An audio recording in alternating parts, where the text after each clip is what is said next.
જામકંડોળાના સનાળા ગામે ખેતમજૂરી કરતા શ્રમિક પરિવારના સભ્યોએ ઝેરી દવા ગટગટાવી મોતને વહાલું કર્યું છે। પતિએ પત્નીને કામ બાબતે સામાન્ય ઠપકો આપતા પત્નીએ સંતાનો સાથે ઝેરી દવા પીતા ત્રણેયના મોત થયા છે। પરિવારના અન્ય સભ્યો કામ પરથી પરત આવતા રૂમનો દરવાજો ખખડાવ્યો હતો, પરંતુ સામેથી દરવાજો ન ખોલતા દરવાજો તોડી ઘરમાં પ્રવેશ કર્યો। પ્રવેશ કરતા જ ઘરમાં ત્રણેય સભ્યોના મોત થયું હોવાનું જાણવા મળ્યું। મૃતક મહિલા 36 વર્ષની છે, જેમણે તેમની 5 વર્ષીય અને 6 વર્ષીય દીકરીઓ સાથે ઝેરી દવા ગટગટાવતા મોત નીપજ્યું છે। પોલીસે આ મામલે આગળની તપાસ હાથ ધરી છે। મોટા સમાચાર આવી રહ્યા છે, જે રીતે 3 લોકોના આપઘાતના સમાચાર આવી રહ્યા છે। પતિએ પત્નીને સામાન્ય બાબતે ઠપકો આપતા પત્નીએ ઝેરી દવા ગટગટાવી અને તેની સાથે 2 બાળકીઓને પણ ઝેરી દવા પીવડાવી। 6 વર્ષની અને 5 વર્ષની બાળકીને ઝેરી દવા પીવડાવી, જેના કારણે 3 લોકોનું મોત થયું છે। પરિવારના અન્ય સભ્યો કામ પરથી પરત આવતા રૂમનો દરવાજો ખખડાવ્યો હતો, પરંતુ સામેથી દરવાજો ન ખોલાતા દરવાજો તોડી ઘરમાં પ્રવેશ કર્યો। પ્રવેશ કરતા જ ઘરમાં ત્રણેય સભ્યોના મોત થયા હોવાનું જાણવા મળ્યું। મૃતક મહિલા 36 વર્ષની છે, જેમણે તેમની 5 વર્ષીય અને 6 વર્ષીય દીકરીઓ સાથે ઝેરી દવા ગટગટાવતા તેઓનું મોત થયું છે। પોલીસે આ મામલે આગળની તપાસ હાથ ધરી છે। વધુ માહિતી મેળવીશું। ફોન લાઈન પર સંવાદદાતા મુનાફ જોડાઈ ચૂક્યા છે। મુનાફ, જે રીતની આ ઘટના સામે આવી છે, શું ખરેખર પતિ દ્વારા સામાન્ય ઠપકો આપવામાં આવતો હતો કે પછી પતિના ત્રાસથી આપઘાત કર્યો હોવાનું સામે આવ્યું છે? જે રીતે આ ઘટના સામે આવી છે, પતિ સાથે કામ બાબતે બોલાચાલી થઈ હતી અને આ બોલાચાલી આપઘાતમાં પરિણમી હોવાની ઘટના અહીંયા સામે આવી છે રાજકોટથી। પત્નીએ સંતાનો સાથે ઝેરી દવા ગટગટાવતા ત્રણેયનું મોત થયું છે। શ્રમિક પરિવારના 3 સભ્યોના મોતથી પરિવારમાં શોકનું મોજું ફરી વળ્યું છે।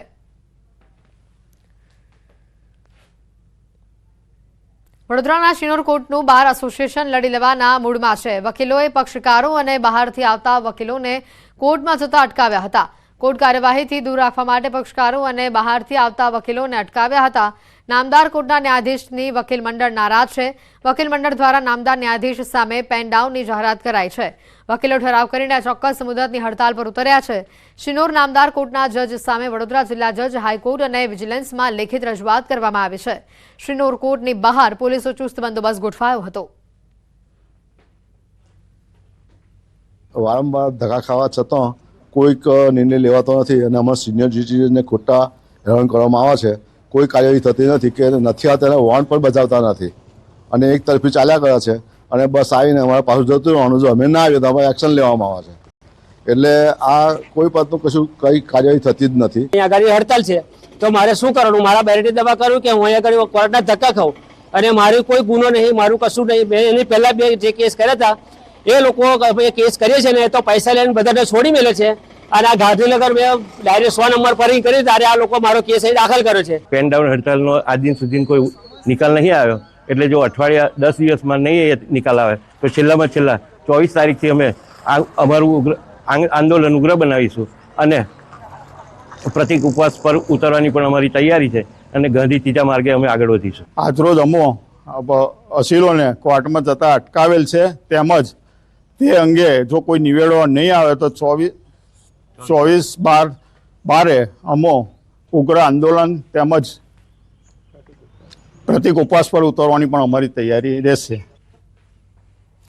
બનાસકાંઠાના સુઈ ગામની શાળાનો વિવાદ આખરે ઉકેલાયો છે। ડાભી સરકારી માધ્યમિક શાળાના તાળા ખુલ્યા। શાળામાં શિક્ષકોને લઈને જે વિવાદ હતો તે ઉકેલાયો છે। માધ્યમિક શિક્ષણ વિભાગે જ્ઞાન સહાયકને શાળામાં મોકલવાની વ્યવસ્થા કરી। આગામી સમયમાં ભરતી પ્રક્રિયા કરી શિક્ષકોની ઘટ પૂરી કરાશે। વાલીઓ તાળાબંધી ખોલી બાળકોને શાળામાં મોકલ્યા હતા। છેલ્લા 3 દિવસથી ગામ લોકોએ શાળાને તાળાબંધી કરી હતી। બુધવારે વાલીઓ શાળાને તાળો મારી ઉતર્યા હતા ભૂખ હડતાલ પર।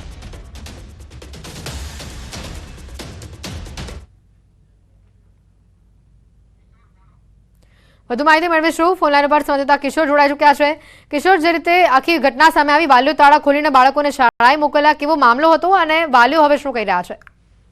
ચોક્કસથી આપણે જણાવી દઉં કે સુઈગામના ડાભી સરકારી માધ્યમિક શાળામાં ધોરણ 9 થી 12ના 195 વિદ્યાર્થી હતા। તેમાં એક કાયમી શિક્ષક તેમજ 3 જ્ઞાન સહાયકો હતા અને વાલીઓની માંગ હતી કે જે શિક્ષકો છે તે પૂરતા પ્રમાણમાં મૂકવામાં આવે। તે ઉપરાંત 7 શિક્ષકોનું મહેકમ છે, 7 કાયમી શિક્ષકો મૂકવામાં આવે। તેને લઈને વાલીઓ દ્વારા છેલ્લા 3 દિવસથી તાળાબંધી કરવામાં આવી હતી અને ગઈકાલે વાલીઓ દ્વારા ભૂખ હડતાલ પર પણ ઉતર્યા હતા અને આખરે શિક્ષણ વિભાગ હરકતમાં આવ્યું હતું અને શિક્ષણ વિભાગના અધિકારીઓએ વાલીઓને સમજાવ્યા હતા અને આખરે માધ્યમિક શિક્ષણ વિભાગે જ્ઞાન સહાયકોને શાળામાં મોકલવાની વ્યવસ્થા કરી છે અને જ્ઞાન સહાયકો પણ અત્યારે શાળામાં પહોંચ્યા છે. તેને લઈને અત્યારે આ જે મામલો હતો તે વિવાદ અત્યારે ઉકેલાયો છે અને શાળામાં તાળાબંધી ખુલી છે અને ફરી એકવાર વિદ્યાર્થીઓનું જે ભણતર બગડી રહ્યું હતું તે ભણતર ફરી શરૂ થયું છે.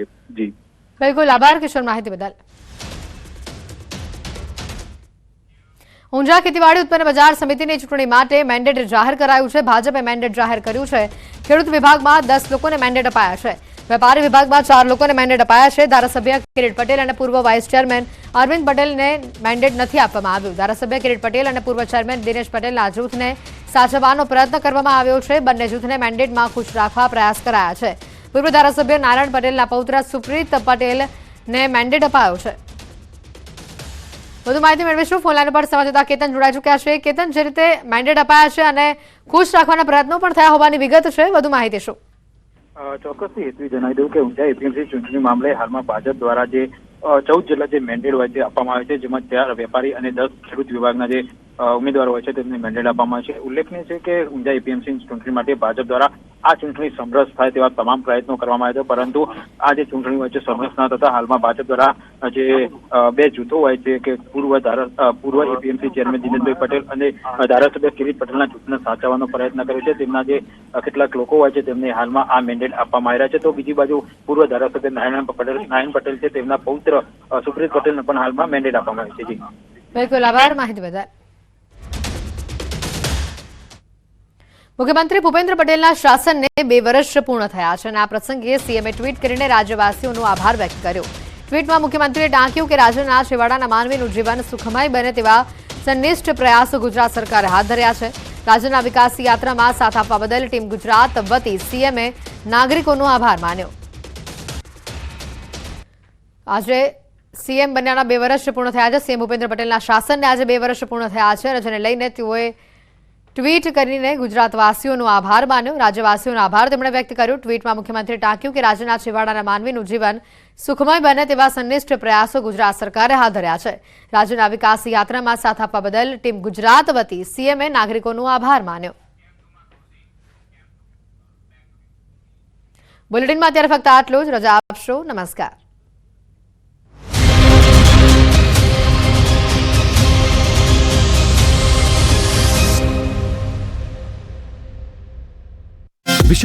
ચારે બાજુ કપાસના ઢગલા, ગ્રાઉન્ડ હોય કે શેડ, જ્યાં જ્યાં નજર કરો ત્યાં સફેદી જ સફેદી. સફેદ સોના સમાન કપાસની બમ્પર આવકથી ધોરાજી યાર્ડ છલકાયું. ધોરાજી આસપાસના ગામડાઓમાંથી મોટી સંખ્યામાં ખેડૂતો પોતાનો મહામૂલો કપાસ લઈને યાર્ડ ખાતે પહોંચતા જ સવારથી જ યાર્ડમાં કપાસના ઢગલે ઢગલા થઈ ગયા.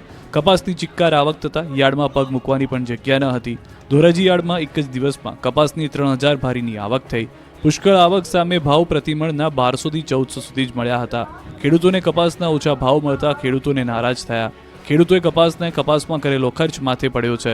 ખેડૂતોએ વીઘા દીઠ 15000 રૂપિયાથી વધુનો ખર્ચ કર્યો, જેની સામે ભાવ કોડી ના મળતા રડવાનો વારો આવ્યો. એક મણ કપાસ ખેડૂતોને 1300 રૂપિયામાં પડે છે, છતાં ઓછા ભાવે વેચી ખેડૂતો ખુલ્લી બજારમાં નુકસાન વેઠી રહ્યા છે. ત્યારે કપાસના સારા ભાવ મળે તેવી માંગ કરી છે. સરકાર ટેકાના ભાવે કપાસ ખરીદ કેન્દ્ર ફાળવે અને ટેકાના ભાવે કપાસની ખરીદી કરે તેવી માંગ ઉઠી છે. ઝાલાવાડની ધરા પર આવેલું લીલુંછમ આ ખેતર જામફળનું છે. આ ખેતરમાં જામફળની પ્રાકૃતિક ખેતી થાય છે. આ પંથકમાં કપાસ, તુવેર, મગફળી જેવા પાકોની પરંપરાગત ખેતી છોડી મગનભાઈ પરમારે બાગાયતી પાક તરીકે જામફળનું વાવેતર કર્યું. એમાં પણ પ્રાકૃતિક ખેતી પદ્ધતિ અપનાવી અને આજે સિઝનમાં તેઓ મબલખ ઉત્પાદન